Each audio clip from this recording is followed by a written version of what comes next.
Okay, I'm going to start the second half of this material here for week 11 by saying that there is a brief video on Durham Cathedral for you to watch, listed on the resources page for this week.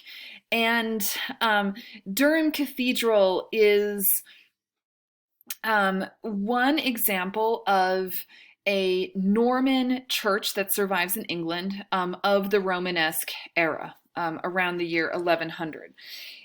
Most of the surviving Norman churches are in England, where Norman clergy tried to outdo each other and their Anglo-Saxon predecessors in size and in splendor. The bishop here is Bishop William de Carliffe, who replaced the older Saxon church in Durham starting in 1093. And Durham Cathedral is still one of the largest churches in Europe, as it was at the time of its construction. This is significant in architectural history because it is the first occurrence of the ribbed groin vault that we saw in Caen with a fully developed three-story nave. So that means the main nave aisle here, the gallery, and a full clear story. Each vault itself is unified. And if we take this over here to the plan on the side, we can see each vault here divided up into kind of two mini vaults that make up the length of the nave. And the ribbed groin vaulting here represented by those X's. And you can see these huge transverse arches that also divide up each of the individual bays. This is a more complex arrangement. Again, we're looking towards the Gothic, this emphasis on height, emphasis on complexity, and also on lighting. And, you know, as the clear story expands in these churches, it weakens the walls. We're taking out load-bearing material like masonry, and we're adding windows that actually can't support the weight of the roof that's pressing down onto the walls. And so that's where the ribs of the groin vault come into play.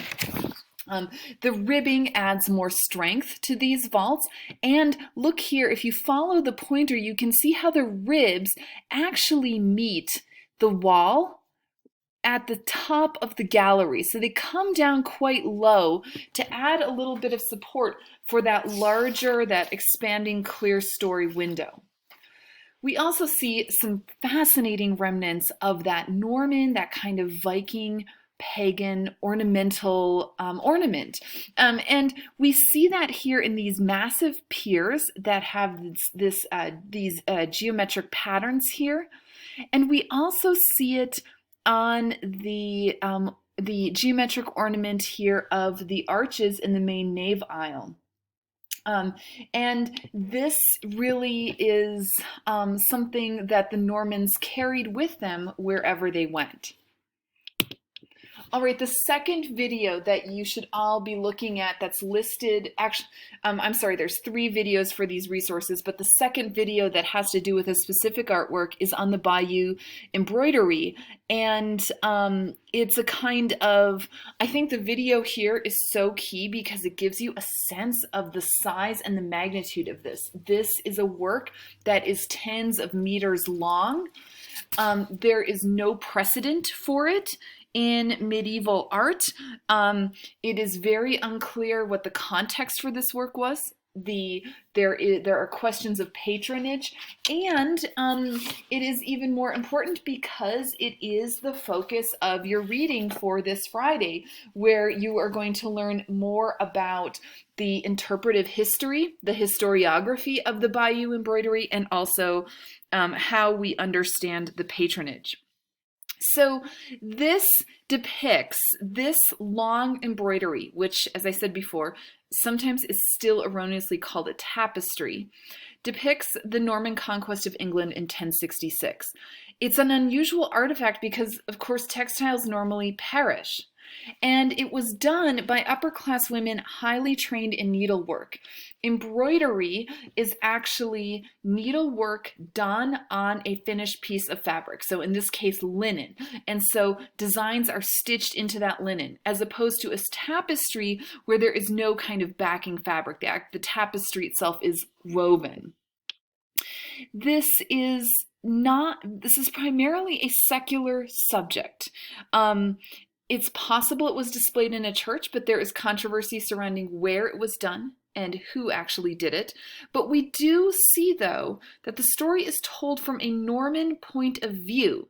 However, Anglo-Saxon upper-class women typically did this kind of highly skilled needlework.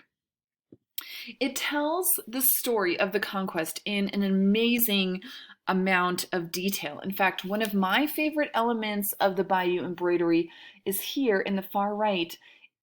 We see the word Stella for star, and we see a bunch of people down here below in a building looking up, pointing to Halley's Comet. And we know that Halley's Comet did appear in Europe in the year 1066, at the time of the Norman conquest of England. We also see, of course, this key decisive moment in the Battle of Hastings when Harold's eye is pierced by an arrow, which kills him. And then we also see above here, we see this coronation scene with the hand of God coming down from the border here to kind of bless the occasion. And I'm sure you guys can figure this out, but look at what we see here. We see a big reliquary box being processed in this liturgical procession here. And it gives us this, I think the Bayeux embroidery, it kind of gives us this little, it's as close to a genre scene as we get in the Middle Ages. It's very expressive, full of energy, lots of attention to detail, lots of attention to detail to the armor of the knights and the horses. We get a sense of, a kind of fuller sense of these important historical events. And we see it all. Here's the museum in Bayeux. It's actually, Bayeux is a small town in Normandy, so this is displayed in France. And we see here how huge and massive this is, and you'll get a sense of that in the video as well. You guys know that I love Bayeux embroidery spoofs. We have our medieval Knievel on the canvas page, but here is another Bayeux spoof. This is a kind of Star Wars Bayeux that is, again, a tapestry that is not actually a tapestry. This is a cross stitch. And I believe these are episodes 1 through 6 of the Star Wars saga. And we see that similar kind of style here of continuous narration with some textual description used in the border. Here the text is Latin. It is not Norman French, and it is not Anglo-Saxon. All right, let's look at the final work for this week. And this is a leaf from the Winchester Bible. This is a giant Bible. This is massive, a large format manuscript that, and these large format Bibles originated in Italy in the mid-11th century. And the idea was to contain the entire text of the Christian Bible, from Genesis, the first book, to Revelation, the last book. Giant Bibles were deemed to be essential to monastic communities during the Romanesque period, and this is a kind of new book format for this era. It's partly because of the work of Pope Gregory VII. Pope Gregory ruled from 1073 to 1085, and he initiated a series of reforms requiring monks to have access to an accurate version of the entire text of the Bible, which is not something that every monastery had before then. These reforms were so important to monasticism that they're actually called Gregorian reforms. And this is also when we see the rise of new monastic communities. This is when the Cluniacs are gaining power, and this is also when we see the birth of a new reform monastic order called the Cistercians. It's generally assumed that the patron of the Winchester Bible was Henry of Blois. Note that is a French Norman name. Henry was the Bishop of Winchester and one of the most powerful men in England.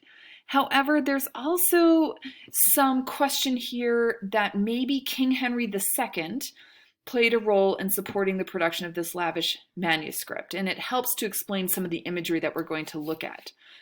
Regardless of who the particular patron is, this was a huge magnum opus, really.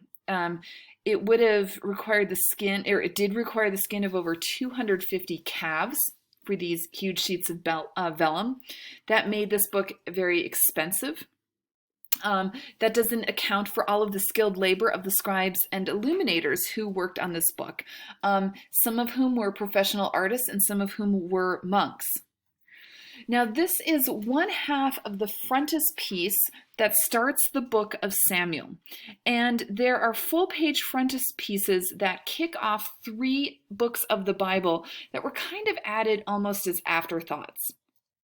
And these scenes are set against these kind of bright, vibrant backgrounds that visually project the figures forward. And there's this kind of characteristic narrative device here where these scenes are arranged in pairs. So we have 2 scenes in the top register, 2 scenes in the middle, 2 scenes in the bottom. And I just want to briefly kind of go through some of the key elements here. So let's look at the top register.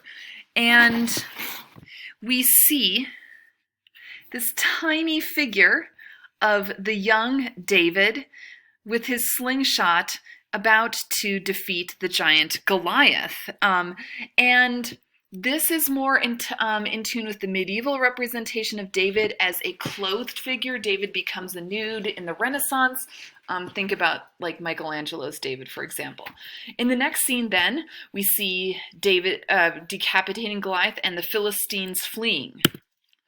In the middle register, we have David playing his harp in front of King Saul, who gets really mad and jealous at him and throws a spear.